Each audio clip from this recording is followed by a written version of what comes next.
We thought this morning about some lessons which I've been trying to learn all my life. And this evening, my topic is what we receive. If we're going to make any sacrifices, we have to have something to offer, don't we? And as Paul said, he had nothing that he hadn't received. Everything that I have received. I didn't create anything. I have occasionally had opportunity to teach a little bit about the subject of writing, and one of the things that I start off by telling my students is that I don't ever want to hear the word creativity in my classes, because we are not creators, technically. That's a word that gets bandied about, but it's one that I don't really like to use because it makes it look as though we create something out of nothing, and we don't. Of course, there's only one who ever creates anything out of nothing. All we do is take what we receive and give it form. That's really what work is, isn't it? We're always bringing order out of chaos. You take a lump of clay and you make some kind of form out of formlessness. I take the 26 letters of the English alphabet and put words together and give form to what I see. So I am not a creator. I never have anything original to say. Nothing that's true is new. I don't aim at style. I aim at authenticity. And I think these things have application in the lives of all of us. We don't create a cake. We take the eggs and the flour and the milk and the sugar and we make a cake out of the things which are already given. And this morning we thought about some of the lessons which I see as gifts. Every lesson which God has laid before me is a gift, and it comes through experiences, very often difficult ones. I think all of us would agree that probably we are most attentive as students, as pupils in the school of faith, when we are having trouble, because unfortunately we're not nearly so likely to run to the Father's feet as when we're in trouble. If everything's going nicely, it's very easy to forget, isn't it? It's when we realize that we are poor and blind and naked and needy and helpless that we come to God. I like what C.S. Lewis said. He said, God whispers to us in our joys, speaks to us in our conscience, and shouts to us in our pain. Pain is God's megaphone. So I see even the sufferings, the difficulties, the troubles, the trials, the tribulations, or whatever word you want to give to them, as gifts, in that God gives himself to me in those things. He calls me to himself. Each difficulty is a call to the Father's side. When we pray, give us this day our daily bread, I don't suppose very many of us are usually in the position of literally wondering where breakfast is going to come from. I suppose almost all of you have been in that position or close to it at some time or other. As missionaries, we do occasionally have those very literal needs. But we pray so glibly the words which are so very familiar, give us this day our daily bread, and I wonder sometimes what we are expecting God to give us. Well, every lesson is not only a gift, but it is our daily bread. It is the very thing which is designed by God to give us spiritual food. In and through that experience, God wants to feed us. I mentioned this morning something about my heritage and how grateful I am for a Christian home and Christian parents. For the body, we spoke of the body as material for sacrifice. We are to present our bodies as a living sacrifice, and when it comes right down to it, God doesn't really want anything else from us until we have done that, does he?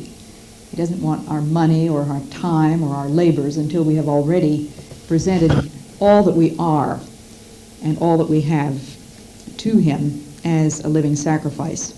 Femininity is a gift that all of us in this room possess. It may not be one that you would have chosen if God had given you the option, but Fortunately, God does not give us an array of options for everything. There are many options, of course, things about which we have to make a choice. But God did not ask me whether I wanted to be born in 1926. He didn't ask me what set of parents I wanted to have, or where I would like to be born, or what color I was going to be, or how tall I would be, or what set of genes I would have. All of those things were matters of God's sovereign choice, and they are simply something that I am to receive. And of course, I went through a good many years of my life before I ever thought of any of those things as gifts.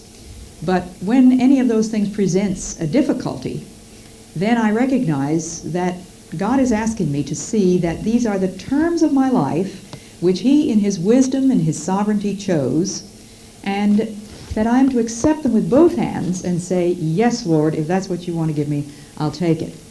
And I've come across a good many women in the last couple of decades who were not at all happy with the idea of femininity. In fact, the women's liberation movement in the States went to such extremes that we were being made to feel guilty if we even used words like femininity. We were supposed to be talking about personhood. Well, frankly, I never have been able to figure out what a person is unless it's a man or a woman. And my femininity is certainly one of the most fundamental terms of my existence. I must live my life as a woman, and that is a gift from God. It was God's idea. As C.S. Lewis pointed out, sex was God's idea. You wouldn't have thought of it. And if you had, you would hardly have had the courage that God had to arrange things with such high risk as God did when He invented men and women. And we recognize from the first chapter of Genesis that it takes two modalities to represent the image of God, two separate and distinct kinds of human beings, male and female. We're not told why. God does not explain all of those mysteries. We all recognize that we are up against a mystery when we're talking about sex. We women are always shrugging our shoulders and throwing up our hands and saying about men, isn't that just like a man? Well, if your husband behaves just like a man, thank God. How would you like him to behave? I mean, after all, you did marry a man. And the men, on the other hand, are completely baffled, wondering what in the world goes through women's heads. I'm told that Freud, toward the end of his life, having studied human nature all of his life, threw up his hands and said, what do women want? What do they want? And I really doubt if there's a woman that could have answered the question, let alone a man. It's a mystery, but it is one of the terms of our lives, and something for which we are not only to thank God, but to receive it and to live out for His glory our femininity. Well, I could go on and on about that because, as I mentioned earlier, I had written a book on the subject, but we'll leave it at that. It's one of the gifts of our lives. My training, the gift of having met so many great saints of God right in our own home, that was a great privilege for which I recognize that I have a great responsibility. To whomsoever much is given, from him shall much be required. My experience with the Colorado Indians. I lost my informant. I lost my language materials. It was as if God took His arm and just simply swept everything that I had done in that year from the board and said, so much for that. Will you trust me for this? And God has never explained fully why He allowed a thing like that to happen. And for years I told the story, and I wrote a book about it. And I often said in my telling of the story that there was never any explanation whatsoever. God does not need to explain Himself. I'm His infant. And the infant has no more idea what his father is up to when his father, for example, is sitting at the desk writing a letter or making something with hammer and nails or going off to work with a briefcase. It would be impossible to explain to a year-old baby what his father is doing. No more can God explain to me what He is up to, nor need He explain, because He's asking for my trust. But after many years of telling that story, I had dinner one evening with a very lovely young woman who happened to be the daughter of missionary friends from Ecuador. And she told me of an experience in her own life where she had lost a baby and had a divorce, and she just was at the end of her tether. And somebody had given her my book telling the story of that first year. And she said that it really changed her attitude toward the things which had happened in her life, and she was thanking me for telling the story. But oddly enough, that girl came to my meeting the next day in which I was speaking, and it so happened that I was telling that story once again.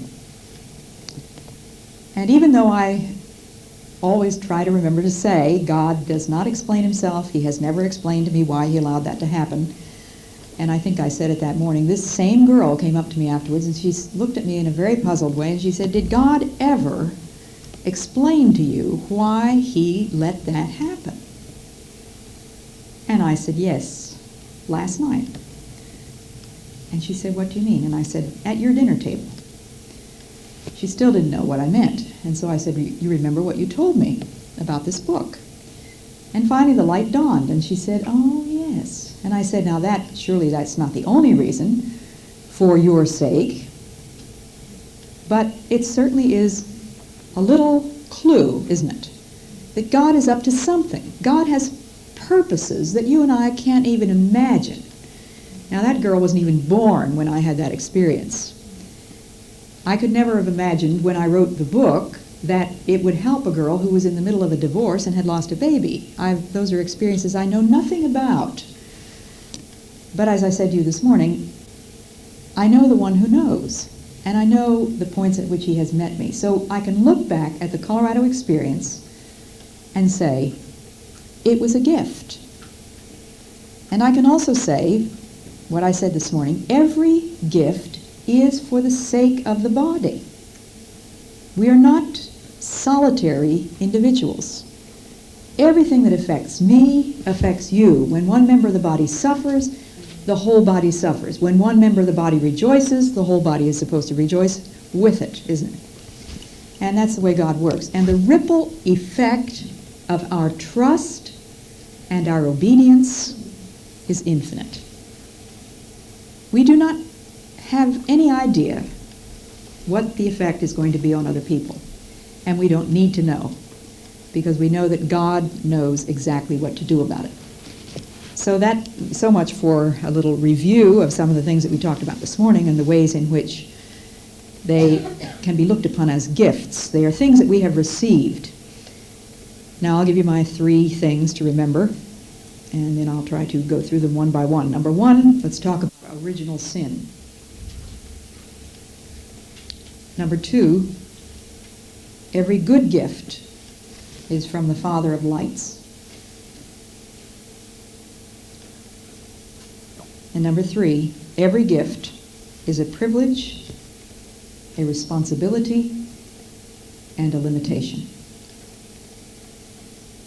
Every gift is a privilege, a responsibility, and a limitation.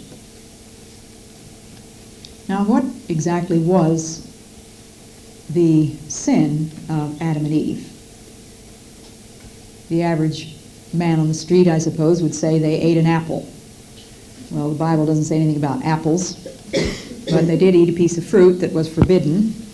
But before they ever swallowed that piece of fruit, they had committed some pretty grave sins. The first one, I think, being the refusal of what was given. You remember that Satan came to Eve and in a very subtle way suggested to her what you and I are being suggested, what is being suggested to you and me almost daily in some form or other, that she could upgrade her lifestyle. Satan suggested that even though God had said that if they ate the fruit they would die, he said, did God say that? Well, God didn't really mean that, because you won't die. Not only will you not die, but you can upgrade your lifestyle. You can become like God. And that was a temptation that Eve could not resist. God did not make her to be a god. He made her to be a human being. And so she rejected what was given, her humanity. That's pride. And she usurped or arrogated to herself that which was not given.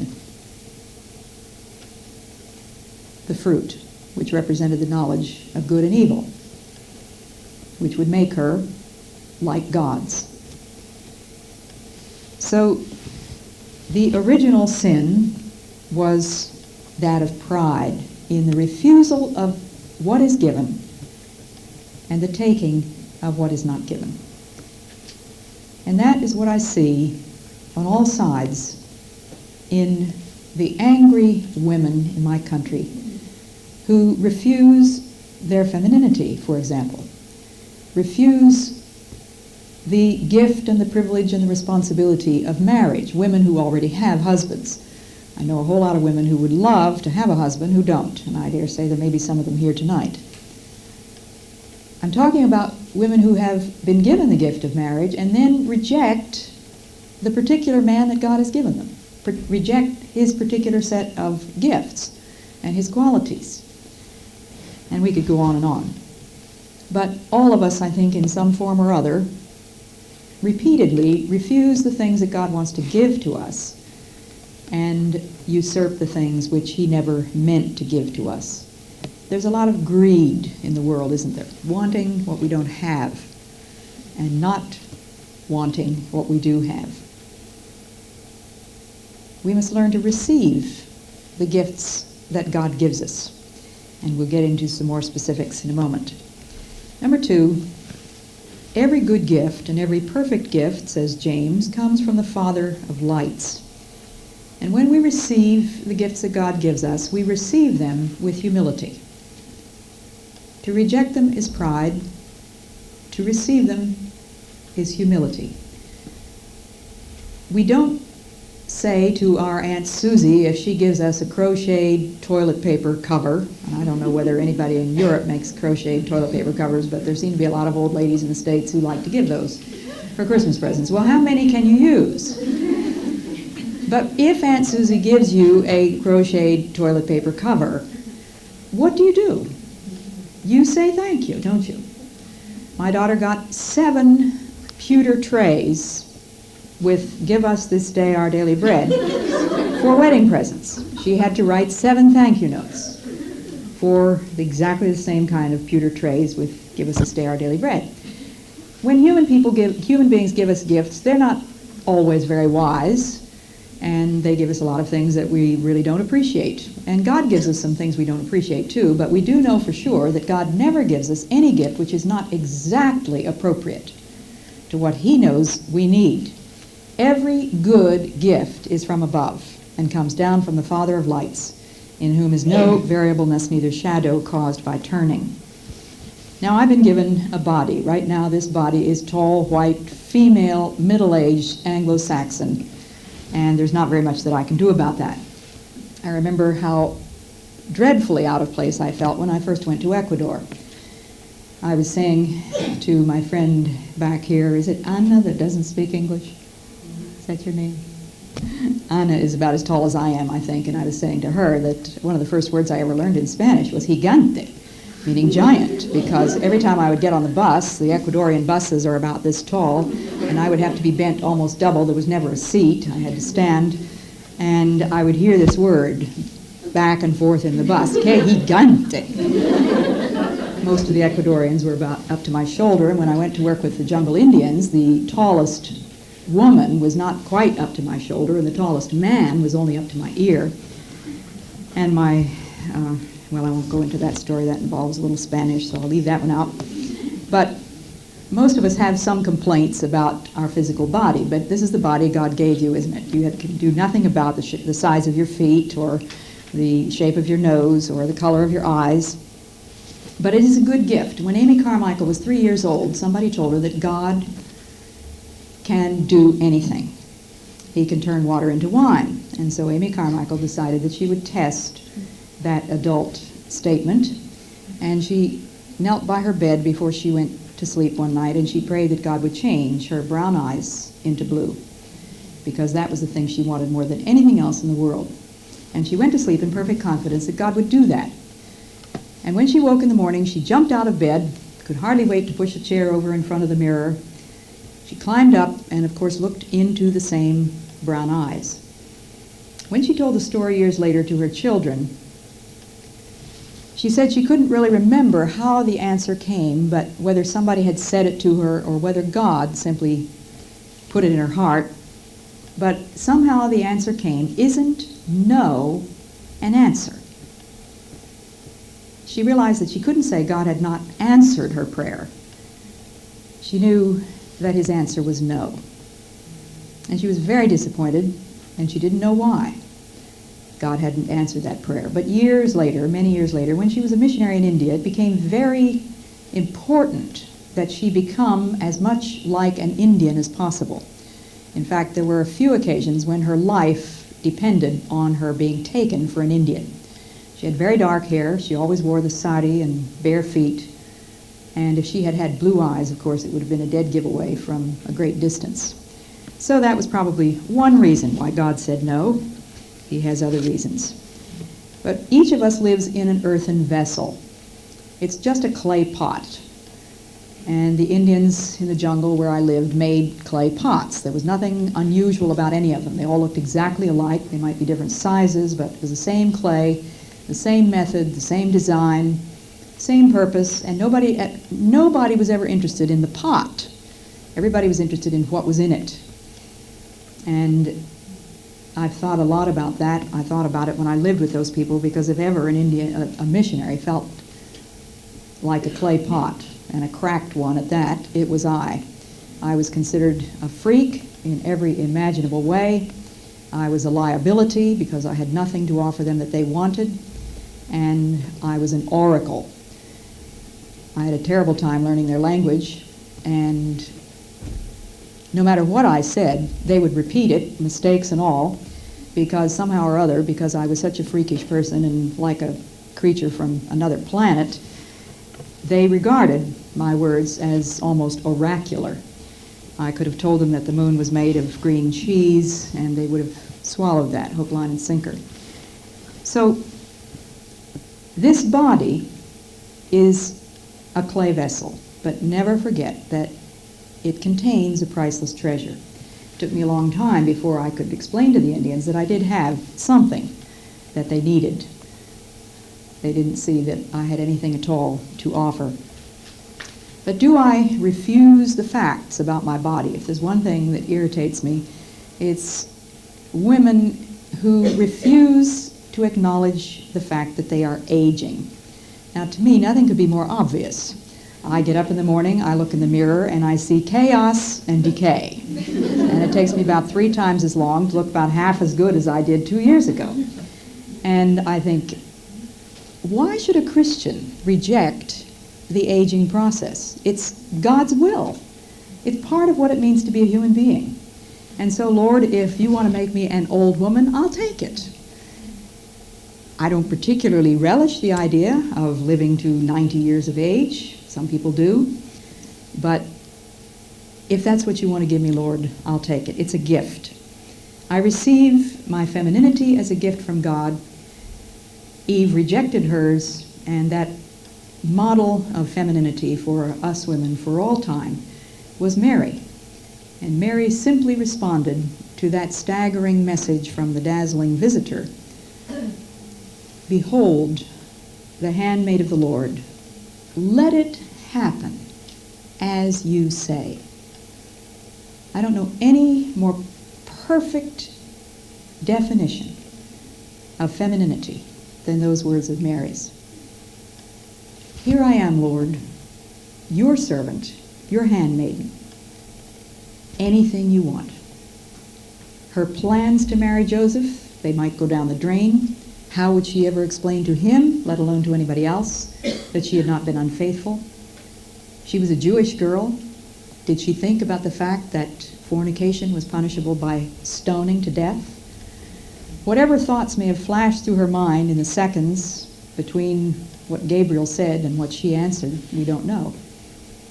All we know is that her immediate answer was an unhesitating, total surrender to cooperate with God, to wait upon Him, and to trust Him. Behold, the handmaid of the Lord. Now let's think about marital status as one of the gifts of our lives. I went through some great struggles when I was a college student over the prospect of being single for the rest of my life. It was when I was a junior in college, next to the last year in college, that I told the Lord that I would be a missionary. I had told Him that I was willing to be a missionary, but it looked very plain to me that God was calling me to mission work. And that was no struggle at all. But as I began to contemplate the fact that living in a foreign country would reduce my chances very sharply of ever finding a suitable husband, I wasn't very happy about that prospect. And so I began to wrestle with the matter of singleness.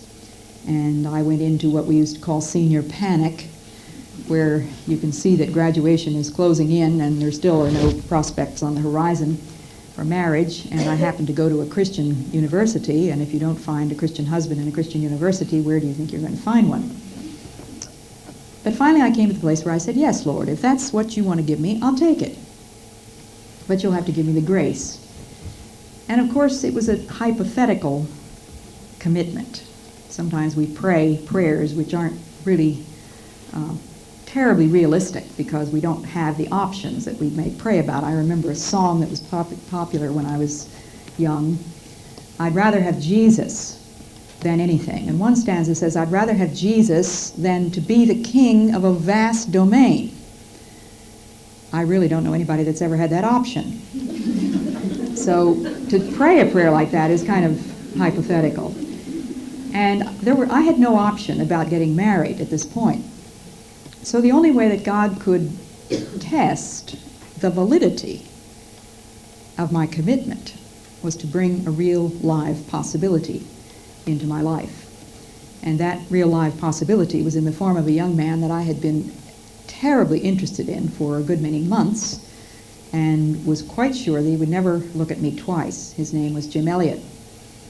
And although I was very aware of my own feelings for him, I felt that I had done a very good job of keeping them to myself, and he didn't have a clue about them. But just shortly before my graduation, he asked me to go for a walk with him, and he confessed to me that he was in love with me. And then he followed that stunning announcement by a more stunning announcement, which was that, as far as he knew, God wanted him to remain single, perhaps for the rest of his life. Perhaps. Well, it's much too long a story to tell tonight. The story is told in detail in my book called Passion and Purity. But there were 5.5 years between that memorable day in May of 1948 and the memorable day in October of 1953 when Jim and I were finally married. And during those 5.5 years, God made very real to me the passage in Deuteronomy 8. Let me read you a few verses from that passage.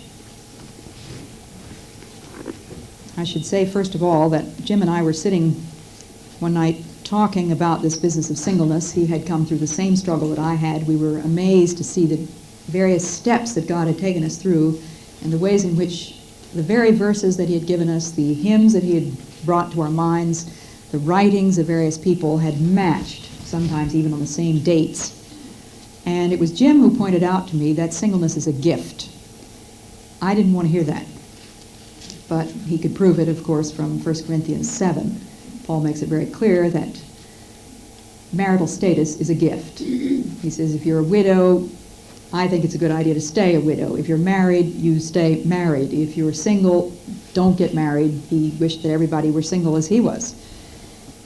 But I had to struggle all over again with this question of singleness because I thought of it as a deprivation, a sacrifice, a great trial, a hardship, something that I would have rejected with all my heart if I hadn't already said, I'll take whatever you want to give me, Lord. But I hadn't really thought of it in that letter, in that word, gift. And so Jim said, you jolly well better realize that it is a gift. Well, it took me a long time to understand in what sense it was a gift, but this passage helped me. Moses is reviewing the history of Israel, and he says, you must remember all that road by which the Lord your God has led you these 40 years in the wilderness, to humble you, to test you, to discover whether or not it was in your heart to keep his commandments. He humbled you and made you hungry. Then he fed you on manna, which neither you nor your fathers had known before, to teach you that man cannot live on bread alone, but lives by every word that comes from the mouth of the Lord.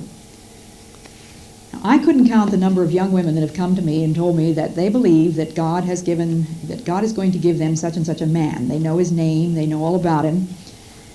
He doesn't show any interest in them, but they're pretty sure that God is going to give him to them.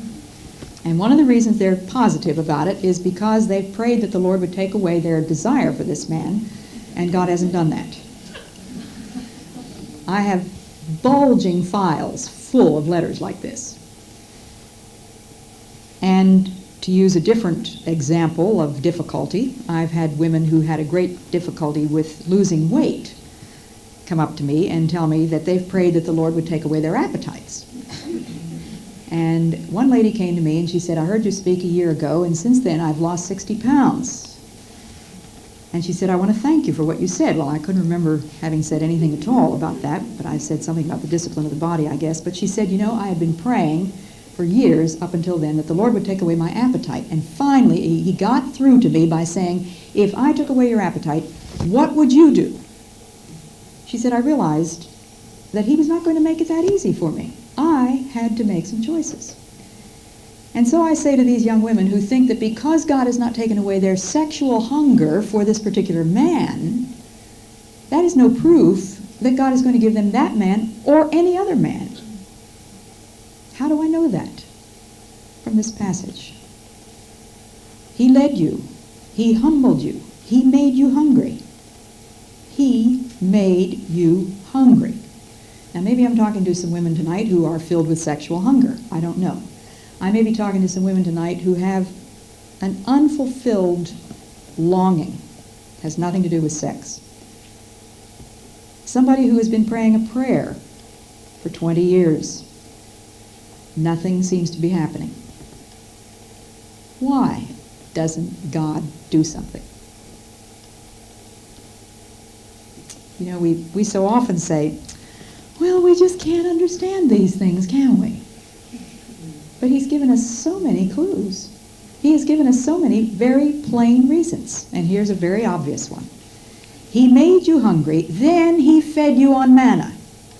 Now, if the children of Israel had still had the leeks and onions and garlic and watermelons and fish that they had had when they were back in Egypt, they wouldn't have needed manna. And they were complaining because all they had was manna. And all they could think about was those wonderful leeks and onions and garlic and watermelons and fish that they had back in Egypt, forgetting that they were slaves when they had that. God had freed them from that, and he had brought them out into this waste-howling wilderness where they screamed and yelled at Moses and said it was all his fault, and it was because God hated them that they were out there. And all they had to eat was this stuff called manna. And there's one passage there where it says that a mixed company of strangers came in and began to make them greedy for better things. And it was then that they began to protest and cry and yell and howl at God because they wanted meat. And so God sent them meat, and along with the meat, he sent leanness into their souls. But if it hadn't been for those 5.5 years of desperate, extended longing for a husband, for Jim Elliot specifically, of loneliness and separation and uncertainty, and I don't know anything that's harder than uncertainty. If it hadn't been for those 5.5 years, I would not have learned to eat the spiritual food that God wanted to feed me then.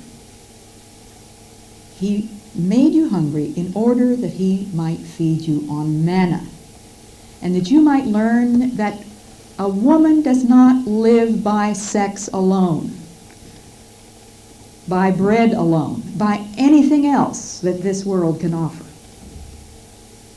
but by every word that proceeds from the mouth of God. I remember hearing Ruth Graham, Billy Graham's wife, tell of how her first desperate need for something to satisfy her soul was when she went away as a missionary child to boarding school. And she said, it never occurred to me then to talk to any adult about my homesickness. I was devastated. But she said it was then that I began to eat spiritual food and to read the Bible and to know God. I'm sure we could hear many testimonies tonight of those of you that have found that in your hunger, in your longing, in your unanswered prayers, in your disappointments, God has given you himself. What do we receive? We receive everything that God wants to give us, including our marital status. If it's singleness and you're longing for marriage, let me encourage you to recognize that this is a special gift for the sake of the body, not just for you. And I think of Amy Carmichael as just one example. She believed that God was calling her to singleness. She had no idea that someday God was going to make her the mother of a family of 900. But she couldn't have done that if she had had her own family. And she wrote these words that were a great help to me during those years of longing. Mind you, I was not engaged to Jim Elliot. Don't misunderstand.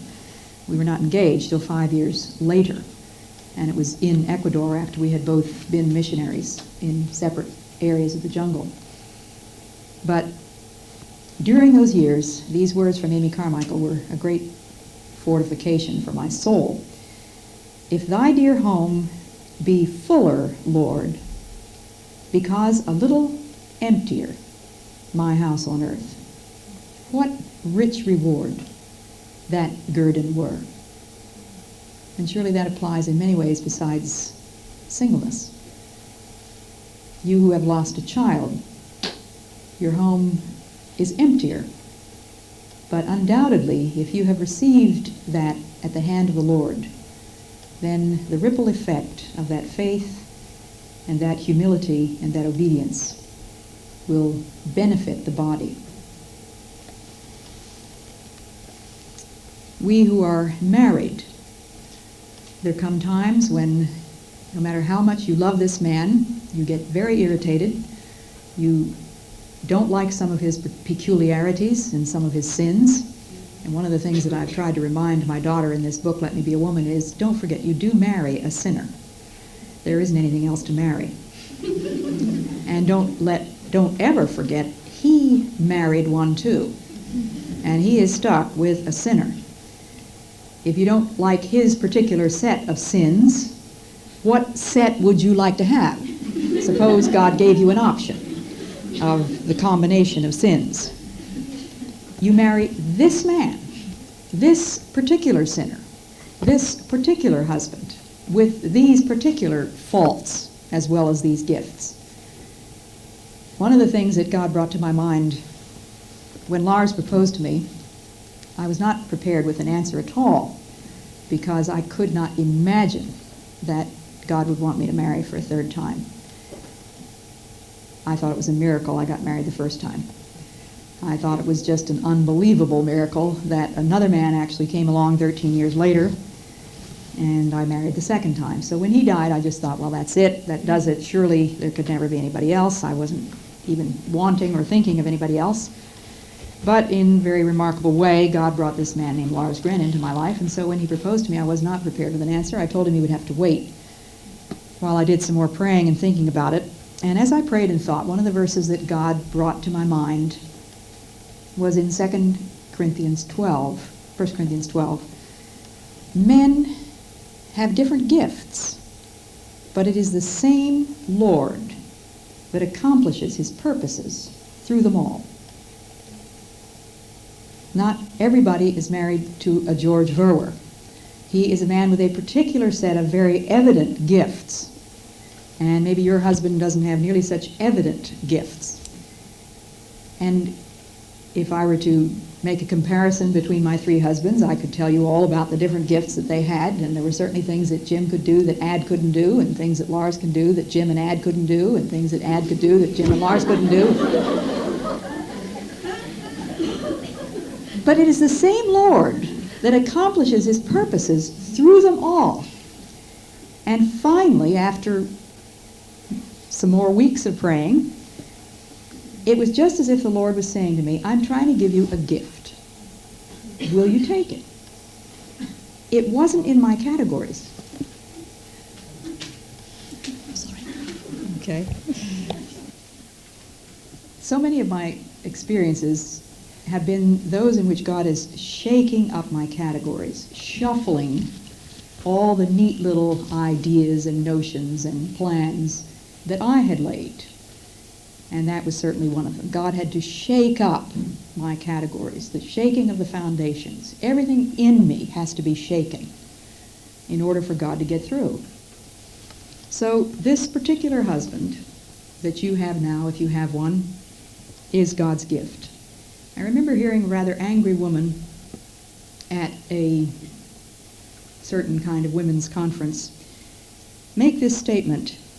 She said, to me, marriage is a death. And it was very obvious that she was angry about it.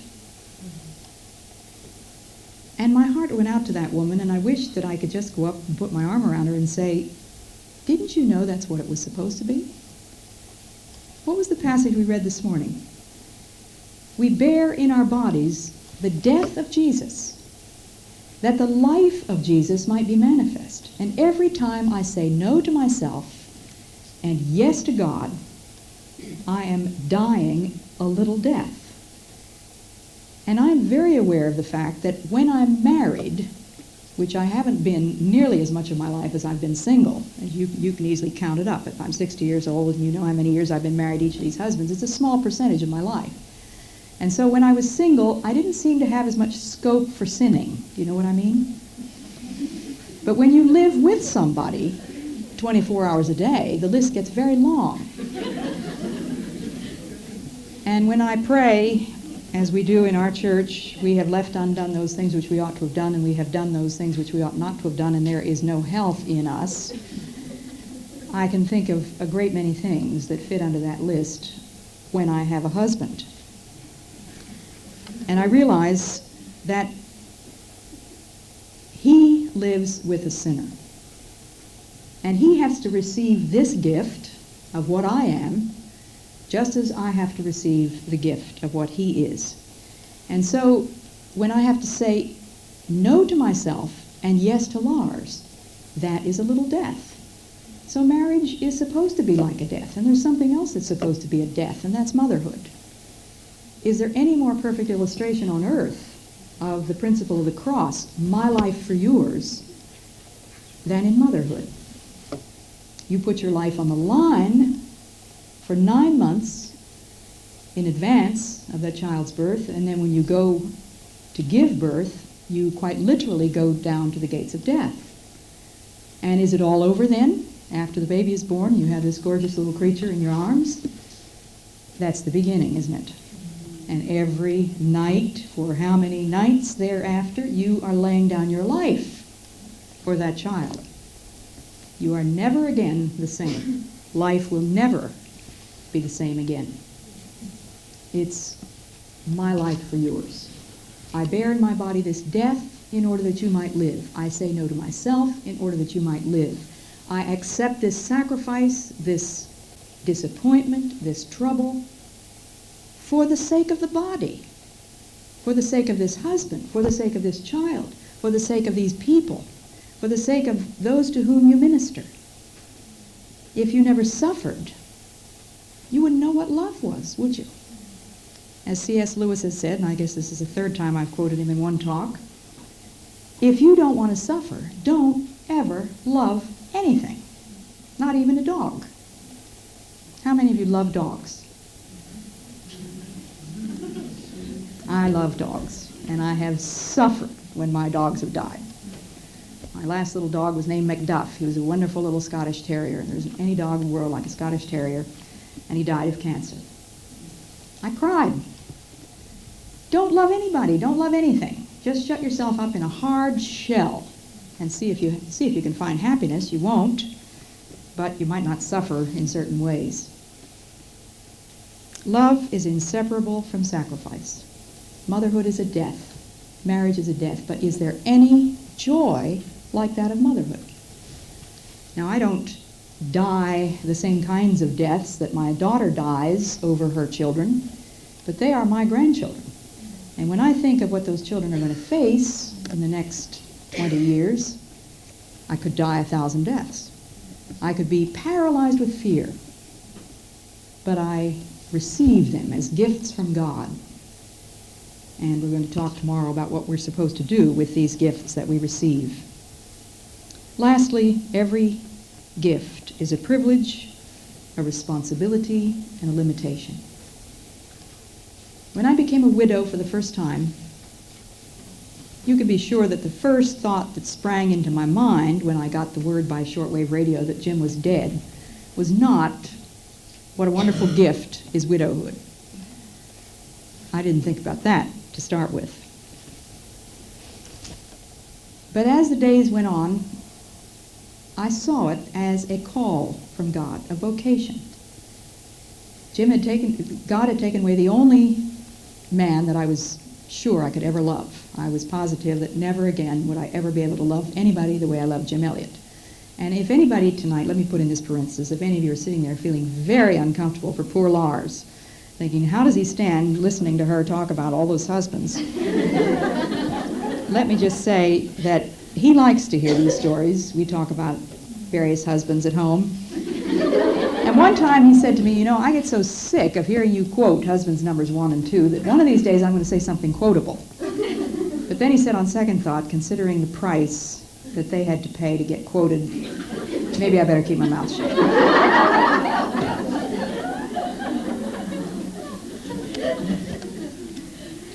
Anyway, I began to see widowhood dimly and imperfectly. The lesson began gradually to get through to me that as a single woman, I was to glorify God as a single woman. When God gave me the gift that I wanted above all other gifts, that of marriage, I was to glorify God as a wife. When God withdrew that gift, I was now to glorify God as a widow. In other words, it was within the terms of God's sovereign choice that I was to function as a member of the body of Christ. And that gift carried with it privileges, responsibilities, and limitations. The gift of motherhood carries with it many privileges, huge responsibilities, and certainly many limitations. And we could go down the list, which we haven't time to do. Let's think of your work, for example, as one of the gifts that God gives you. It's God's assignment for you. You have a unique gift that nobody else has. There is nobody else in the world that can do exactly the job you can do the way you can do it. I am convinced that God gives us the gifts which are appropriate to the job he wants us to do. And although most of us at some time or other feel a little bit wistful because we don't have the gifts that so-and-so has, and we wish that God had given us a different set of gifts, so many times I see that wistful look in women's eyes when they come to me and say, it must be so wonderful to be able to write. And one girl came bounding up to me one time after a student meeting and she said, Mrs. Elliot, I believe that the Lord has called me to do just what you do. And I said, what's that? And she said, write books and speak and travel around. I think it must be so exciting. And I didn't try to disillusion the poor girl that try to tell her it wasn't exciting, because it is. There are many privileges and many responsibilities. It also has its limitations. But what I couldn't bring myself to say to the poor girl was, and are you prepared to go through the same course of preparation? Sometimes I wish I had the brains of C.S. Lewis, for example. And I say to the Lord, why didn't you give me the brains of C.S. Lewis? This particular book that I'm working on now is much too big for me. I can't do this. And the very obvious answer is because I don't want you writing the books of C.S. Lewis. I gave you the brains of Elisabeth Elliot because I want you to write the books of Elisabeth Elliot. There are a lot of people that would be much better off if they would read C.S. Lewis, but unfortunately they're not going to, so they're going to read you instead. So I have to keep quoting it. But your gifts are appropriate to the job he wants you to do. Now, do you believe that? Do you receive that? Do you accept those gifts with humility and say, I'll take it, Lord, and I will do it for you with all my heart? You want to be someplace else. I would be willing to bet, if I were a bettor, that there isn't a woman in this room whose job has turned out to be exactly what you expected it to be when you joined OM. You had all kinds of ideas of what you were going to do, and maybe some of you have done some of those things, but I dare say that even if you've done everything you expected to do, you've done a whole lot of things you didn't expect to do besides. When I went to the jungle, it was to be a Bible translator, to be a linguist. I found myself doing 1,000 things that I wasn't prepared for, such as medical work and being a foreman of 40 Indians who cut the airstrip, and learning to run a diesel generator and reaming out gasoline lanterns and all kinds of things that had nothing to do with what I thought I was supposed to do. But God puts you in a certain place which he has designed for you, and he gives you the gifts which will enable you to do the job there. And so that gift is a privilege and a responsibility and a limitation. Now, for a change, let's talk about some joys. There is no greater joy for any of us, I suppose, than to be able to give joy to other people. And you couldn't give any joy to anybody else if you hadn't already received the gift of joy from God. And the same is true of peace and of love. Love, joy, peace. Gifts of the Spirit. Lord, make me an instrument of thy peace. And if I haven't received the peace of God myself, I won't be able to distribute peace to anybody else. If I haven't received the joy of the Lord, which is my strength, I will not be in a position to be a joy giver, which is what I'd like to do. To give happiness, someone has said, is a godlike thing. Is there any better thing for a wife to aim at than making her husband happy, making his life pleasant and easy? I pray that God will make me pleasant and easy to live with.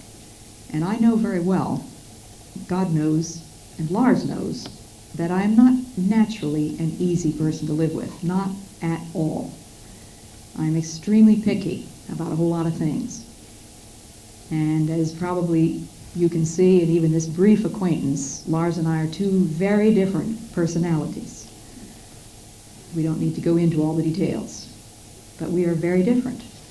And it takes grace for Lars to live with me, it takes grace for me to live with him, and God gives us joy when we receive one another as his gifts. Paul said in Colossians 1:24, this astonishing thing. He said, "It is my happiness to suffer for you." Isn't that one of the most amazing paradoxes you can imagine? Colossians 1:24, "It is now my happiness to suffer for you. This is my way of helping to complete in my poor human flesh the full tale of Christ's afflictions still to be endured for the sake of his body, which is the church." And I hope to go into a little bit more about what that means tomorrow. But just wanted to give you those few words. It is my happiness to suffer for you. It's through my hardest trials, I think, that I've been given the most joy. It's when obedience has been most difficult that I have been rewarded with the greatest joy. Out of death comes life. I bear in my body the death of Jesus, that the life also of Jesus might be manifest. May God give us the grace to receive with humility and thanksgiving every gift that he has given us. Not to refuse what is given, not to take that which is not given. Every good gift comes from the Father of lights, and every gift is a privilege, a responsibility, and a limitation. And may I say, finally, that there is a sense in which I can see absolutely everything in my life as a gift. May God give us ears to hear and hearts to obey. Good night.